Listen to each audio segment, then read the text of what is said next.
Good morning, ladies and gentlemen. Welcome to Ask the Theologian here on this Tuesday. Glad you're here with us as we take your biblical, theological, and worldview questions and hopefully have a fun and delightful time. There we go.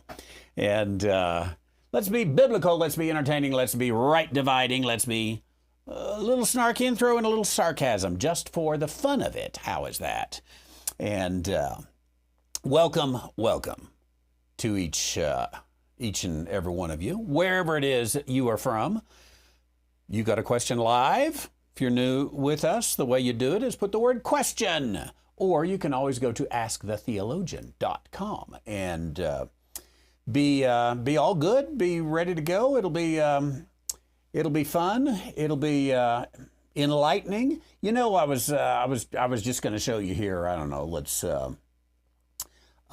Let's just pull one up here and try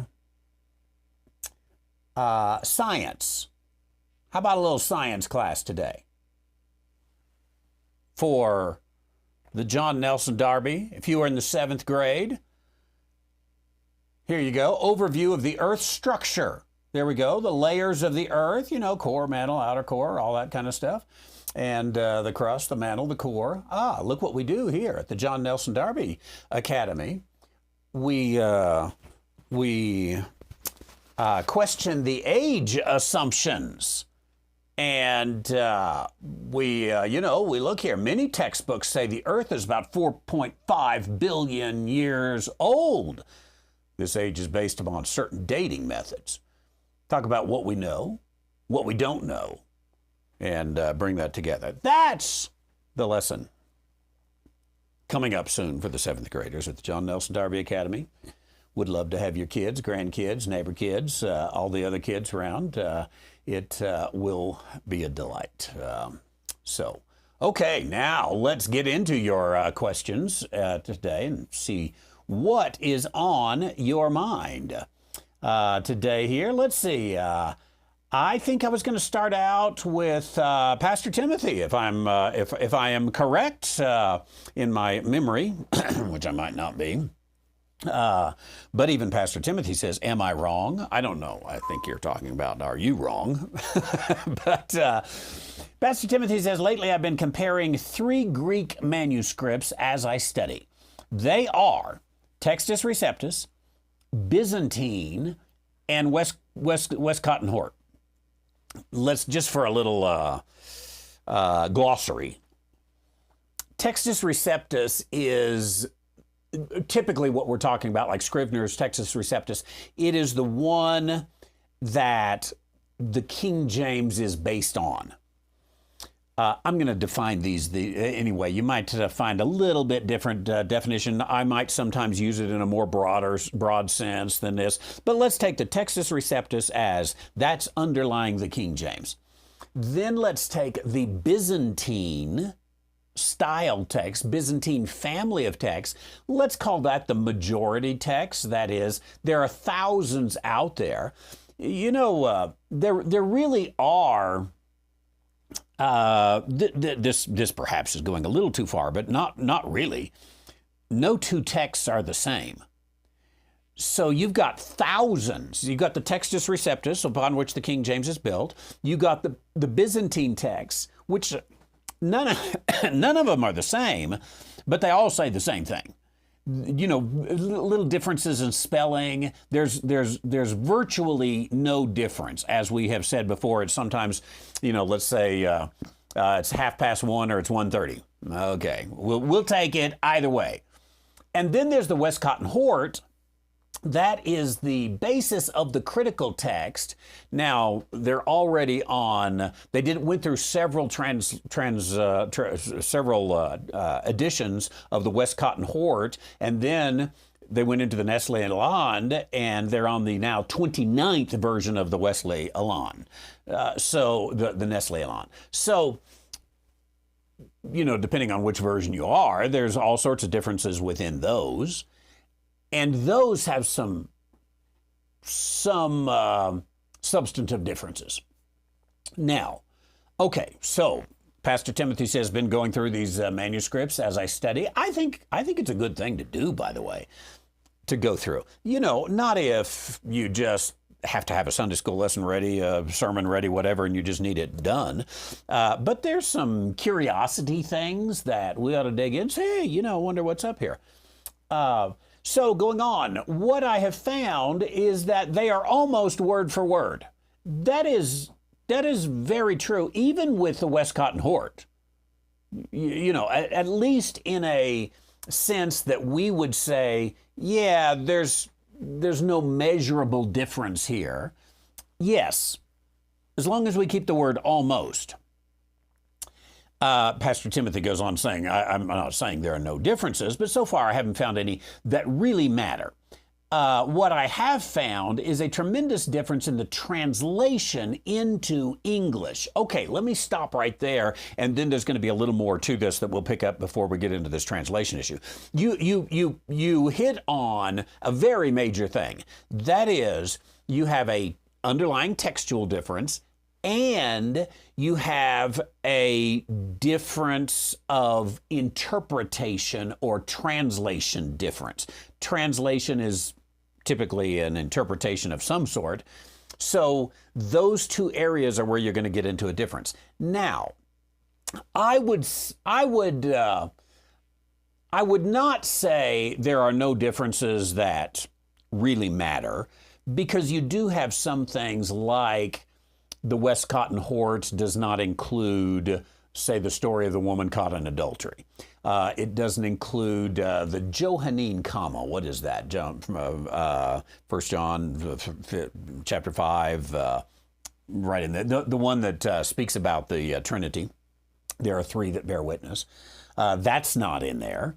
The one we had not too long ago on this program where we had a difference between oikodomia and oikonomia, two different words. That is an underlying textual difference. All the majority text, or excuse me, all the Textus Receptus is oikodomia.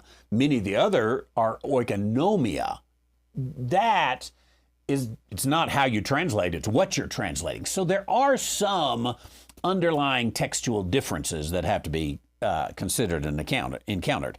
But I would agree with you with this, let's say, the spirit of the question. Far more we're going to run into how do you translate the words that are there.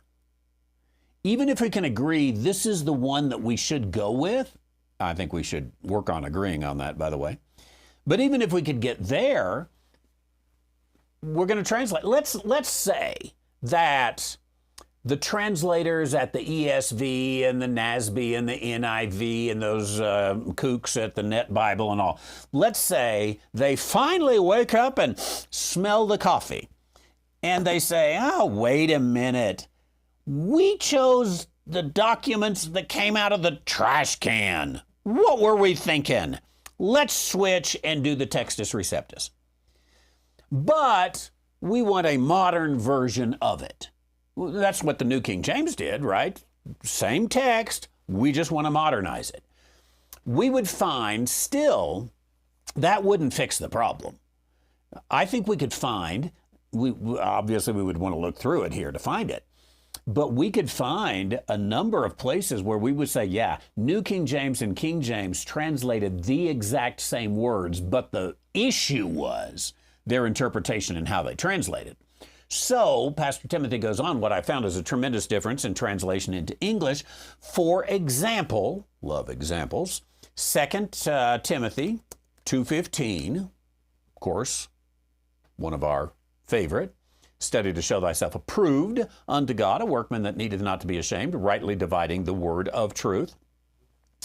In 2:15, We've dealt with that before on the rightly dividing, how that's typically correctly handling. But Pastor Timothy brings out a good note. The KJV says, study to show thyself approved. The NIV says, do your best. Then you've got later on in the verse, the Greek orthotomeo comes to the King James, rightly divide, comes to the NIV, correctly handle, says, I do think the King James is closer here. Many differences that are not in the Greek but are in the preconceived theological views which often determine the words inserted into the text, such as prepositions. Really, though and I don't think you do either, but though I don't want to dismiss the underlying textual argument, yeah, there's a huge difference in what and how you are going to translate the text that you take, what presuppositions you bring into the Bible, what assumptions you bring into the text. How are you going to do that? And going on, Pastor Timothy says, I would say the King James has a more dispensational feel. I would agree. While the NIV and the Revised Version and Geneva all have a covenant view. Yeah, that view you take into it really does affect how you're going to translate that. Let's consider, how about that? It's we made it till Tuesday without having to bring up the modern versions, and so let me pull them up right now with a little, should be coming about now, evangelical music to bring in the evangelical translations. And let's go ahead and do a little bit of text comparison here, and we'll do 2 Timothy 2:15. And I think I'm going to add here, let's see, how do I do this? Well, I was going to add the New King James just to see what they say. I tell you what, I'll just look at New King James first because I don't have it in my list of the bad boys. Okay, so now let me get it on screen. New King James, by the way, King James is study. We're just going to look at that part. Study to show thyself approved. New King James says, be diligent. Now, there is a different nuance there, isn't there? I don't think we would say, no, you're not supposed to be diligent. But you could be diligent and not study. You know, I'm diligently, yesterday and hopefully today, I'm diligently working on things on my to-do list. I've been in a big hole. I've been trying to dig myself out. Diligence. But I haven't done a lot of studying, really. So, difference there. Same underlying text. As a matter of fact, all of these, in fact, all the way through, there is no textual variant in 2 Timothy 2:15. So, study, NASB, be diligent, ESV, do your best, NIV, do your best, NET, make every effort, NLT, work hard, Christian Standard Bible, none of the above, be diligent. Okay, so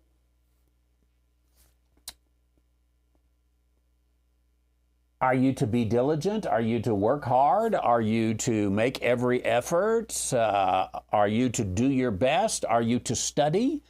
There again, there's a sense in which we would say, yeah, do it. Go for it. And probably in this case, to one degree, you could argue, it doesn't matter. Be diligent, study, work hard, do your best.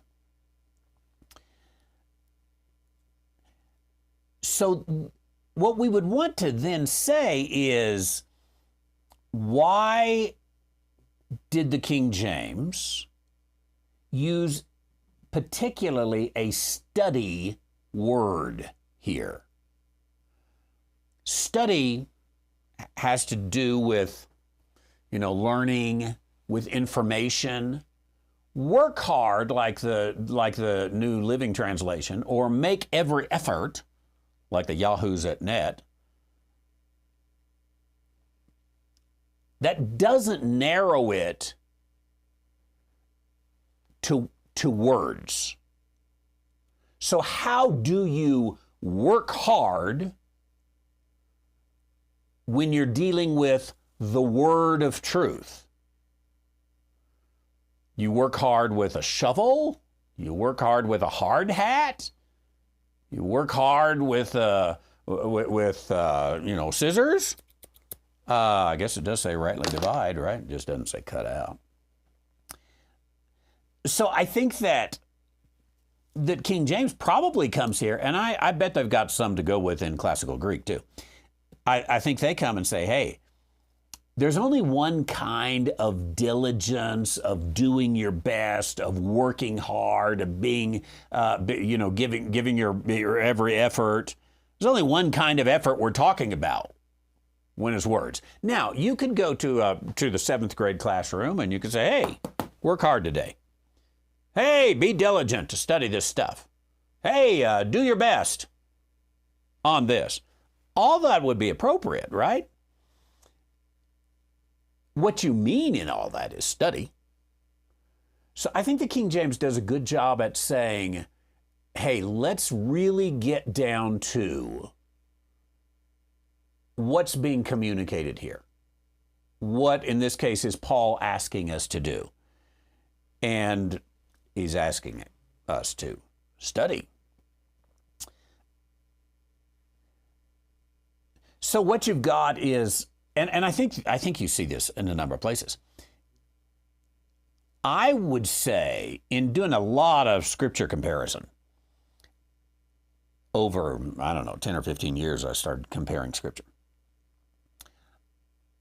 I would say often it's not immediately wrong, but it's a lot looser.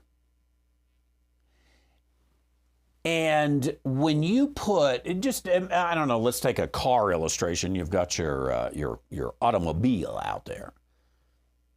One loose bolt probably is not going to do anything. You might get a rattle, but very seldom are you going to be stuck out on the highway because you got one loose bolt. But loosen all of them up just a bit. The next time you're at the mechanic, just say, hey, could you loosen those bolts? Which ones? The bolts, all of them. Any rivets, get them a little loose, all the. I wanted to have some movement in it. He would say, you're crazy! Because it's that collective, a little bit of space here, a little bit of space here, a little bit of space here, a little bit of space here, a little bit of space here, a little bit of space here, and before you know it, the thing falls apart.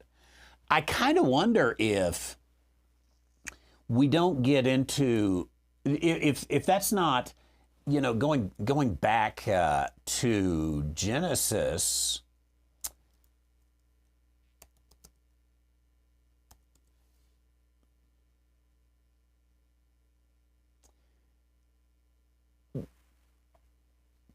When the serpent came, he said to the woman, yea, hath God said, ye shall not eat of every tree in the garden?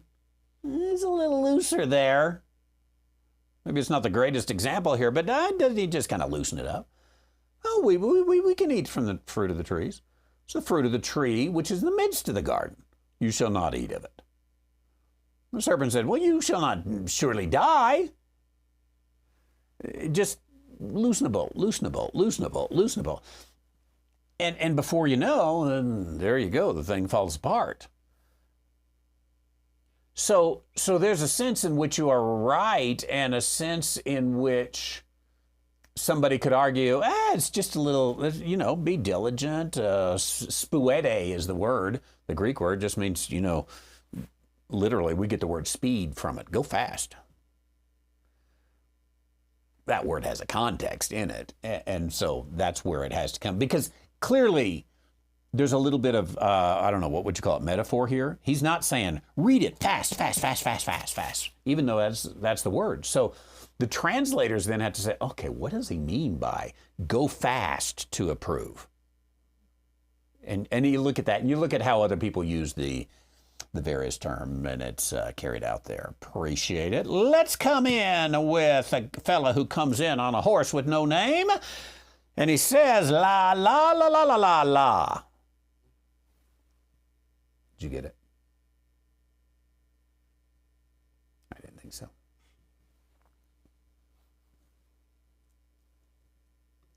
It's probably never stood on a corner in Winslow, Arizona either.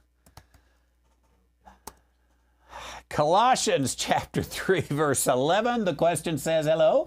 Colossians 3:11 says there's neither Jew nor Greek, neither Greek nor Jew, I'll get that right, as it is right there, where there is neither Greek nor Jew. Verse 12 says they are elect. Will you explain it, please? Good question. So let's start in verse 11, Colossians chapter 3. There's neither Greek nor Jew, circumcision nor uncircumcision, barbarian, Scythian, bond nor free, but Christ is all and in all. Put on, therefore, as the elect of God, holy and beloved, bowels of mercy, kindness, humbleness of mind, meekness, and long-suffering. Now, if you're not careful, you would read this as neither Greek nor Jew are the elect of God. Very easy to read it. I would venture to say that every Calvinist reads it this way. Most non-Calvinists accidentally read it this way. This is where it is so good to be persnickety.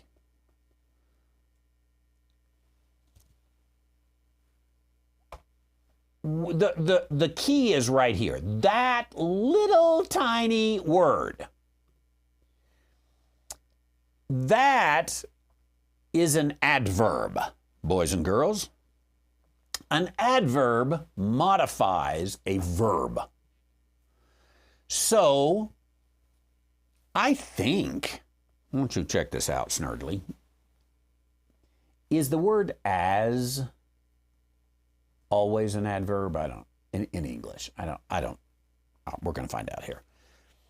But it's certainly an adverb here. And the nice thing in Greek, this is one thing where, I trust the English and the King James, but in Greek you can tell, is this an adverb, an adjective? What is it? What is the part of speech? There's absolutely no question. Is it an as adverb or an as adjective if there is such a thing?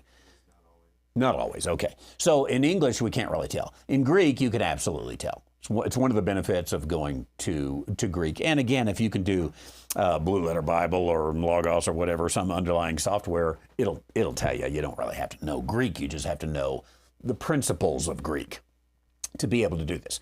So this is an adverb.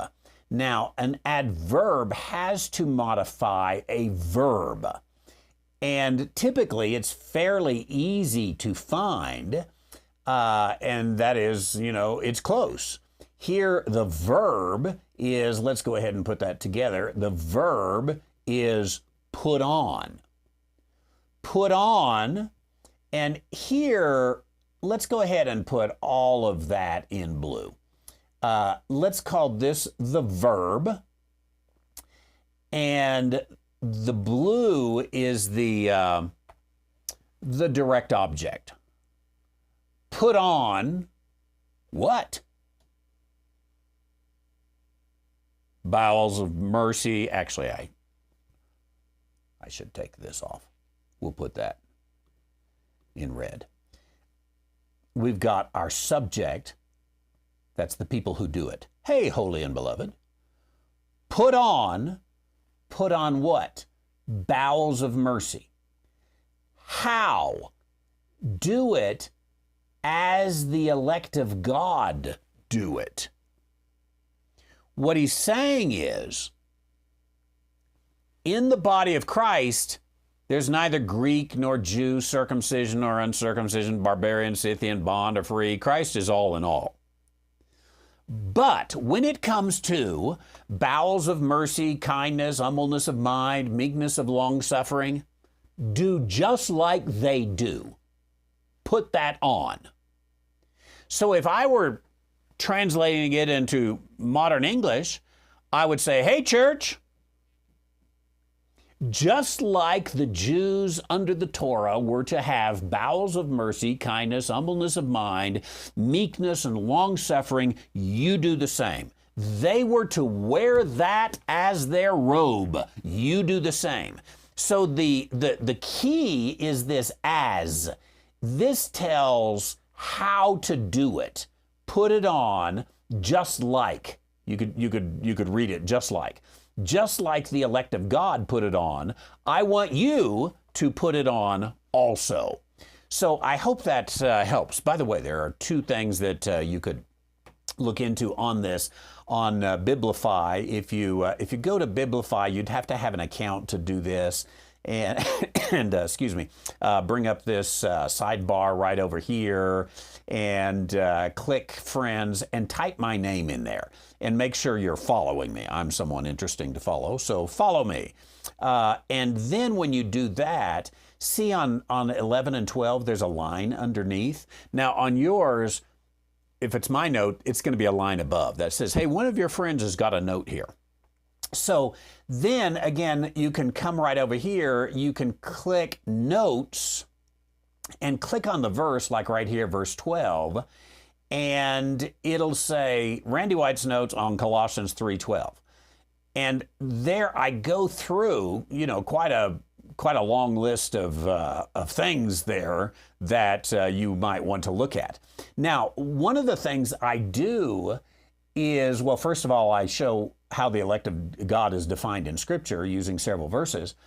But then I give this additional examples of hos, that's the Greek word, instructions in the Bible. Let's look at just one of them. Submit yourself, therefore, to every ordinance of man for the Lord's sake, whether it be for the king as supreme. The phrase as supreme describes how to submit to the king. Let's look at another one. Even Solomon in all of his glory was not arrayed like one of these. Like one of these uses the word like, but could use the word as, being the same Greek adverb. Solomon is not one of the lilies of the field. That one's pretty simple, right? Nobody says, oh, Solomon, he's a lily out in the field. Solomon, like a lily in the field, as a lily in the field. Solomon, he never was a lily. In a lot of ways, I don't think. But the comparison was given. So that's how you take as. Now, that is that's the first thing you can do is look at those notes for an extended view of that. There is a second thing that you could do. Go to worshify.com, and just up here where it says search title or teacher, your homepage may look different than mine. Just type Colossians 3. And we want verse 11. I don't know if we should go ahead and, you can type Colossians 3:11.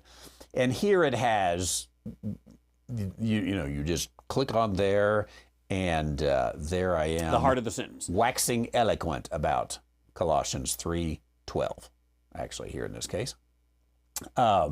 And also, here's my notes. By the way, these are the same notes that you find in Biblify, so you can get them either place.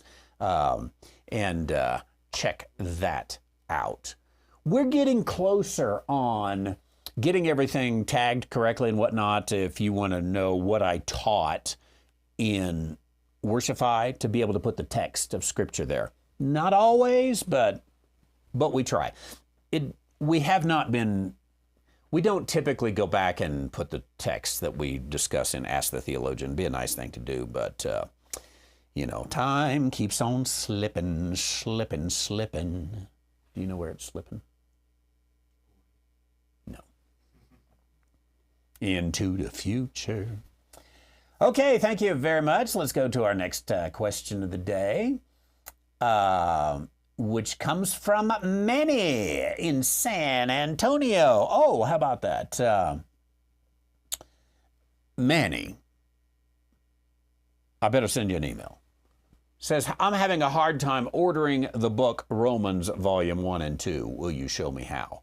But, since you do mention it, I tell you what, let's just, I'm not sure I've got it up here. Let's see.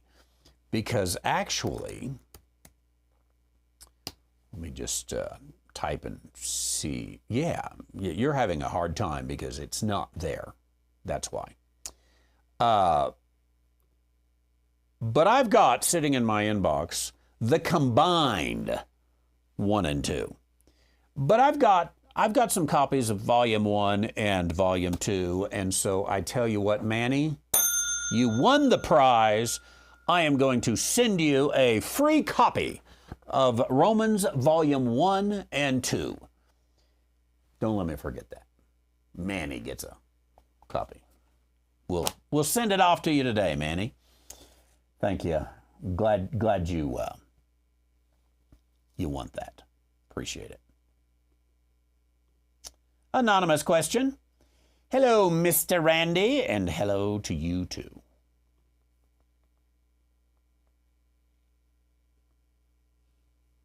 I'm always curious, by the way, when I read something like that.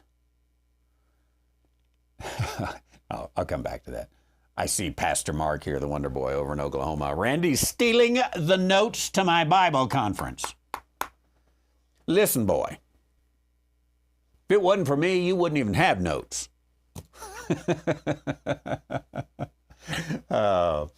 Mark's Bible conference is going to be good. You ought to check that out. And you'll enjoy out in Blue, Oklahoma. Let's see. I think I've still got the here I got a picture right here on my desk. Pastor Mark addressing common Bible study mistakes, March 28th through 30. Now to the question. What I was going to say is, it always makes me curious when I hear something like, "Hello, Mr. Randy." I picture who says Mr. I get various things. I get preacher, I get pastor, I get very seldom reverend, I get doctor, I get just a question. No, typically I would say Mr. Randy comes from a younger person in the South. I don't know that for sure. But that's where I'm going to go, as a younger person in the South. The South tends to be formally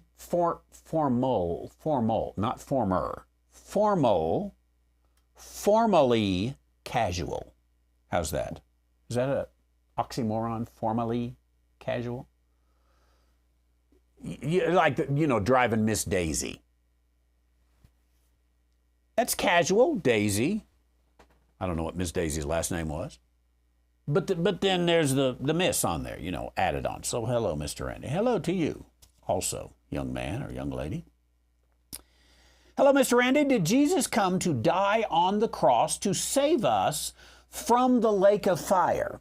I'm gonna venture out here, and I'm going to say that is a fringe benefit of his death on the cross. He came to die to accomplish, we could go with Acts chapter 3, the restoration of all things, or we could go to Romans 14, verse 9. For to this end Christ both died and rose and revived, that is, lived again, that he might be Lord both of the dead and of the living.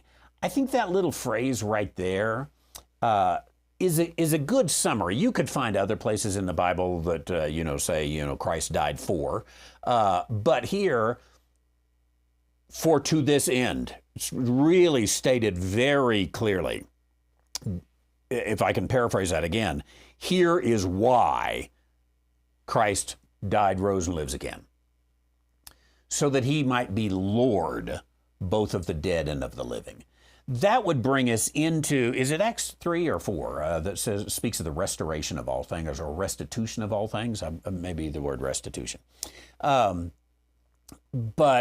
kind of gives that same idea that God had something that he made, and he gave it to man.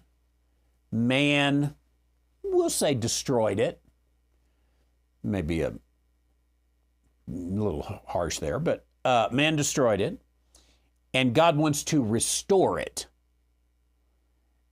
So his honor, because this has got his fingerprint all over it, his honor will not be restored until there is a restoration of all things. Acts 3:21. Speaking of Christ, whom the heaven must receive until the times of restitution. I should change my brain there on restoration. Till the times of restitution of all things, which God hath spoken by the mouth of his holy prophets since the world began. That is, he spoke of those times. So he, in order to restore, reconstitute, he's going to have to be Lord. In order to be to bring a restitution of all things, he's going to have to be Lord of the dead and of the living, which means he's going to have to die, be buried, rise again, live again, Lord both of the dead and living. So Jesus came to bring restitution to all things. To do that, he needs to be Lord both of the dead and the living. Now, it so happens that in being Lord both of the dead and the living, he can offer however he wants to offer it. He can offer salvation from the lake of fire. He can offer it, he could have offered it just universally. Everybody's got it. I mean, he is sovereign after all, right? He could offer it, for, 26 cents. That's what I got right there. I wonder what we're going to do when we don't have pennies anymore. I guess nothing will be 26 cents anymore, right? 26 cents. Boom. Could, you say, that's dumb. Well, it doesn't matter. He's God. He can, if he wants to sell salvation for 26 cents, I bet there are some people that wouldn't pay it, by the way. He could do it. He could say, you got to crawl on your knees to Guatemala.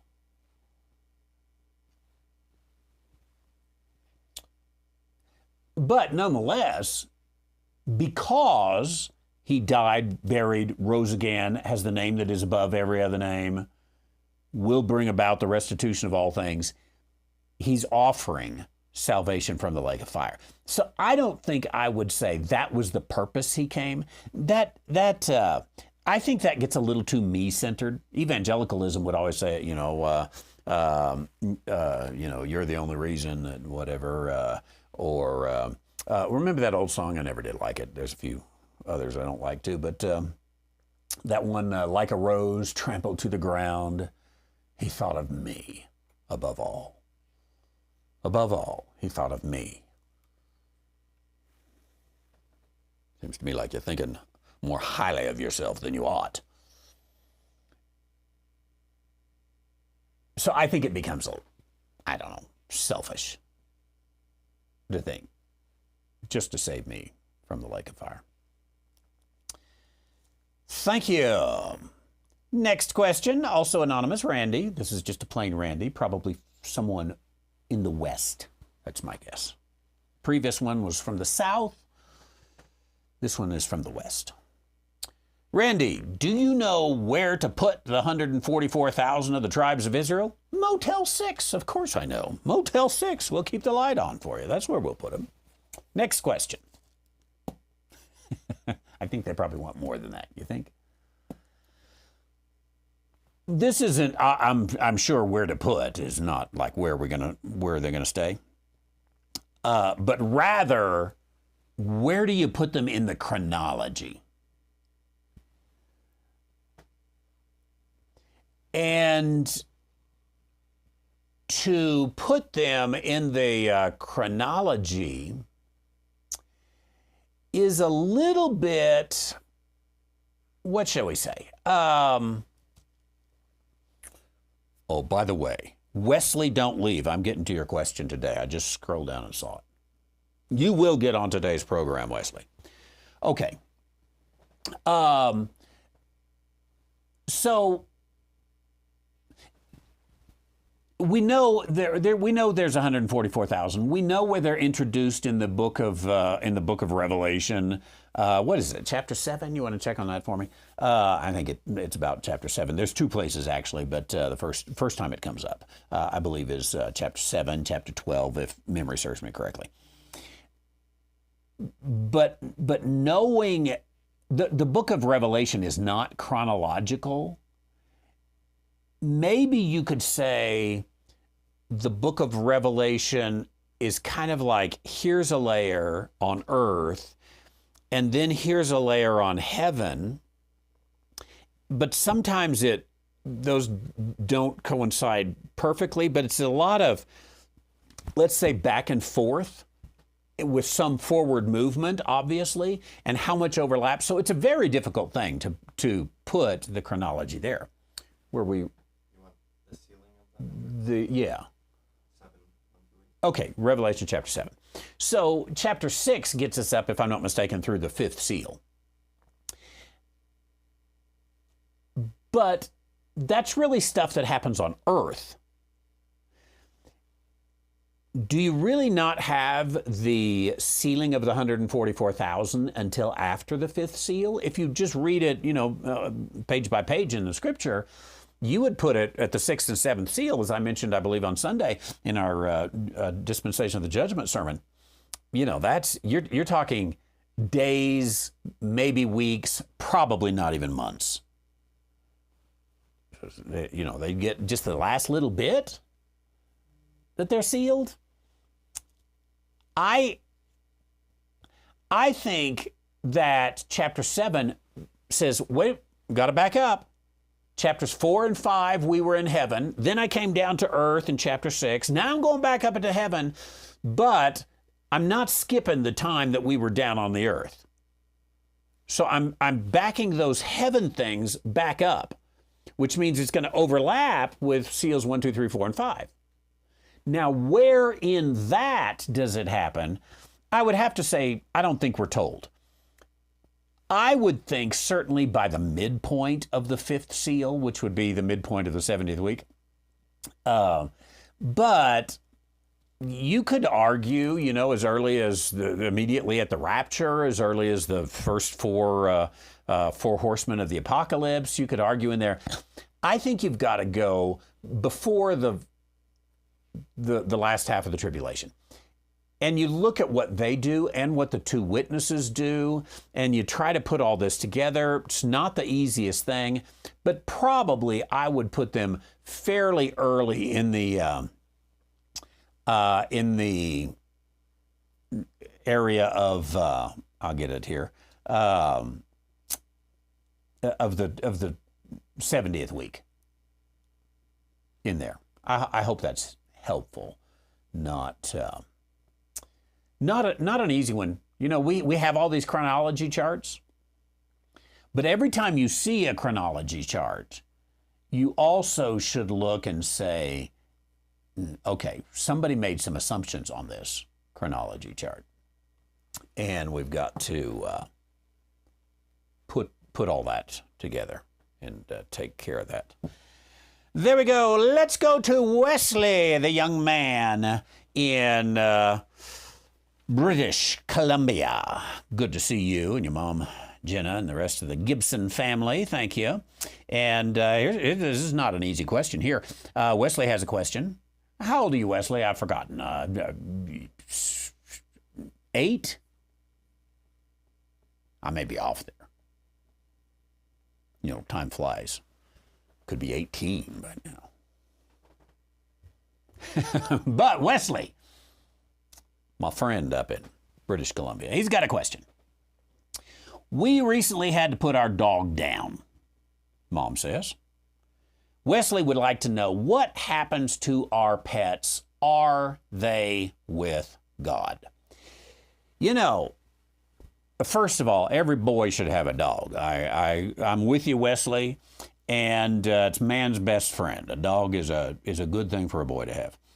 And those pets bring a tremendous amount of love and satisfaction and joy and encouragement and friendship and companionship. They are our doctor, they are our psychologist, sometimes they're our pastor, and sometimes they're better because they got hair. And so good for you for having a dog and letting your mom and dad let you have a dog. And don't let this, by the way, discourage you from having another dog somewhere out there in the future, because that dog can be a tremendous encouragement for you. Every boy ought to have a dog. There you go. So that's good. You know the love of a dog. I mean, you know the companionship, you know the friendship, and you also know the pain that comes when our dogs die, and they do eventually. And I can tell you, it hurts whether you're 8 or 80. There is a pain that comes when there's something you love, and especially a living thing that you love, and especially something like a dog that really is. It's dependent upon you, and in some ways you're dependent upon him, or her, whatever it may be. So you learn with a pet how fragile life is, how wonderful life is. And with a dog, you probably learned it with a dog, you learn how forgiving life can be. And you learn how you take your dog's attitude, Wesley. That's what I'd say. I bet your dog never woke up grumpy, ever. Be like a dog. I bet your dog was quick to forgive. You know, you look and say, no, get out of here. And he come right up running, and he wags his tail, and he says, I love you, I love you, I love you. Be like a dog. Just happy and forgiving, and you don't care what they feed you, just eat it. Be like a dog. Now, but when they die, what happens to our dog? There is life that we have, and God has promised us that we, with a soul that is in His image, that we are going to have the opportunity to live forever with Him. He gives it to us as a gift based upon the death, burial, and resurrection of Jesus Christ. It's ours for the taking, by grace through faith, not of works. Your mom and dad have taught you that. The animal world, including dogs, they are not made in the image of God. They are made for our blessing and our benefit. You know, Adam and Eve in the garden, Adam especially, he got to name the animals, he got to live with the animals, and the animals were provided for various different reasons down through later on through history. There was domestic animals, there was animals that we use for breakfast and supper, all sorts of different purposes for animals. There's working animals, and there's companion animals. There's animals that we just get a lot of joy out of. Look at that pretty bird over there. So a whole range. But those animals are there for us and for our benefit while we've got them. Sometimes they come and go real quick. And I don't know. Have you ever seen a bear, Wesley? I saw a bear last summer. I got a little video of them I'd show you. But a mama bear and a cub. Now, I got to have those for 1 minute. They came, they said hi, they left. They weren't mine for long, but I enjoyed it. I got a picture. It's a blessing. I don't know where they are now. Bears go somewhere, sleep for the winter. I think in a sense it's the same with our dogs. We get them for a while, and then they're gone. And this is one of the blessings that God has given to us, that he does give them to us for a while. It hurts when they go away, but we had them for a while and we're blessed by that, having them for a while. And that really, I think, can be a huge, huge blessing. So what I want you to do is celebrate the time you had him. Maybe you had him all your life. And you had this dog, you will always remember him. You'll always, he or she again will always be special, always be a blessing for you. Now, where are they? The Bible tells us that, to use a term about that happens to our body as well, except that we have a soul that goes on. It says, dust to dust. From dust you were created, to dust you shall return. They go back and they cease to exist anymore. That's kind of sad for us because we would like to see them in heaven. We would like for them to be there. And there are going to be animals all of our life and into eternity. When we get into eternity, there is this beautiful passage in Isaiah chapter 11. And it talks about a boy and his dog, actually. A boy and his lion. Wouldn't you rather have a lion? Wouldn't that be fun? But Isaiah chapter 11, verse 6. Now, this is talking about after Jesus comes back. And it says, the wolf shall lie down with the lamb. The leopard shall lie down with the kid. That's not like you, Wesley. That's a goat. And the calf and the young lion and the fatling together. Fatling's it's an animal. Let's call it a cow. So they're gonna all be together, and it says, a little child shall lead them. Now that's talking about after Jesus comes back, that there is going to be such a friendly nature with the animals that a little child will be able to play all at the same time with a wolf and a lamb and a leopard and a goat and a calf and a lion and a fatling. And a little kid shall lead them. So, as sad as it is, and it is sad that you don't have your dog right now, and yet you can rejoice that you did have your dog, and you can rejoice that there's always going to be animals. You're always going to be able to be blessed by that. You're always going to be able to be encouraged by that. So the pain hurts, no doubt about it. But there's joy out there. So hang on, and you'll be blessed by that. Good to see you, Wesley. Appreciate it. God bless you. Let's see here. 6 years old. There we go. I remember when you were born, Wesley, and I remember that I lived in Taos, and I knew I lived in Taos 10 years, and so I was like, he's under 10.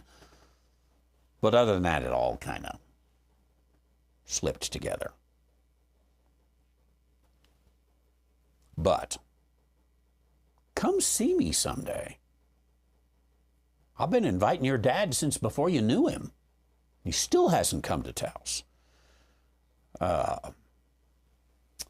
Where will it be? There we go. Thanks. Let's see here. Did I? I think I have some more questions here. Let me move on. Good to see you, Wesley. Appreciate it. And now my screen's froze up. There we go.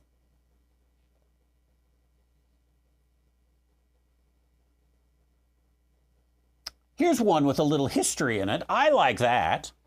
This is from before Wesley was born.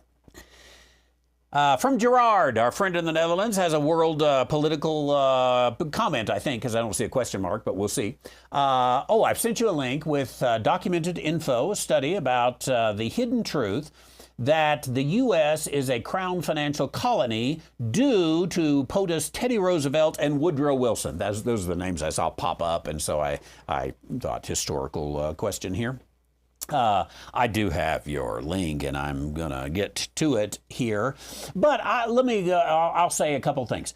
Roosevelt and Wilson. Roosevelt was a Republican. Wilson was a Democrat. Not my favorite presidents. Even Roosevelt, have you ever wondered why? Did you ever go to Mount Rushmore? No. I think if you went to Mount Rushmore sometime, if you're like me, you'd look up there and say, oh, I get it. George Washington, Thomas Jefferson, who's that other guy? Abraham Lincoln. Yeah. I get it. And Teddy Roosevelt. Teddy Roosevelt. What's he doing up there? It reminds me of that Sesame Street song back when I was a kid. One of these things is not like the other. Why Teddy Roosevelt? This is my speculation, by the way.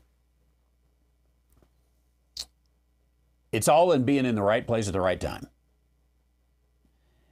Teddy Roosevelt, one, he was big on taking away public lands and putting them in national lands. We celebrate it, called the national parks, and I understand a little bit of it there, probably in his day. But now the national park system, it's all just a big land grab. But anyway, taking it away from we the people.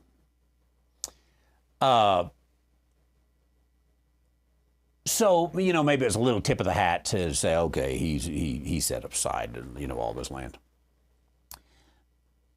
But I think it's because when he died, was it 1919? Or 19, I think it was 1919. Check that out. When did Teddy Roosevelt die? I'm pretty sure it was 1919.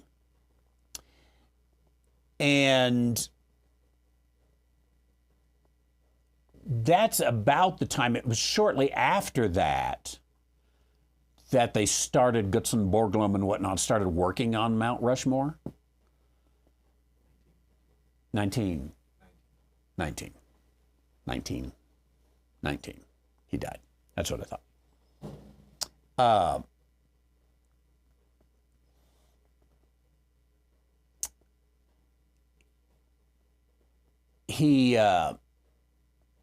He died, and then they started working on it. So his life was a little bit of a roller coaster, but when he died, he was kind of a hero. So his death was fresh on their mind. Well, let's put Teddy up there. But that was the progressive era. The progressive era, not really like progressivism today, but nonetheless, it was not make America great again. Very different kind of philosophy. So I think in a lot of ways, Roosevelt and Woodrow Wilson's the one that gave us the IRS.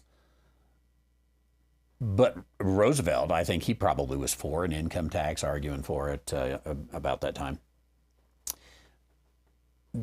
So I think they sold us up the river in a lot of ways.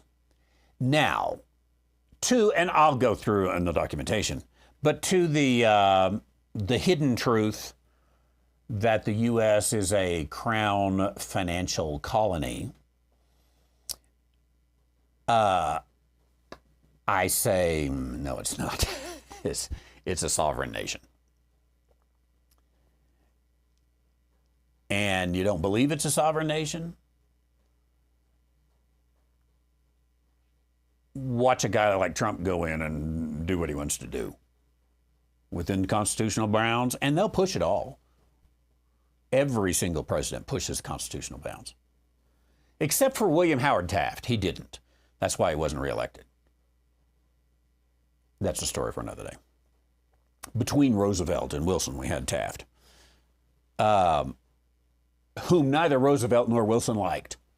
But anyway, the U.S. has a sovereignty which cannot be denied. So what if we found a paper somewhere that said, I, Teddy Roosevelt, and my progressive buddy Woodrow Wilson, hereby declare the United States to be a crown financial colony. Love, Teddy. and Tommy. Teddy and Tommy. It was Woodrow's real name was Tommy. He went by Woodrow because it sounded more presidential. So Teddy and Tommy made it a crown financial colony. It don't matter. Because we're a constitutional republic. We can become virtually a different country every time there's an election. We can undo anything. We can redo something. You know, I take prohibition for an example. Can't have alcohol, you can have alcohol. So I'm not really highly impressed by even all of it being true. It's a crown financial colony. That and $5 will get you a cup of coffee, is my initial opinion on it. How's that? Thank you. Good to see all of you here.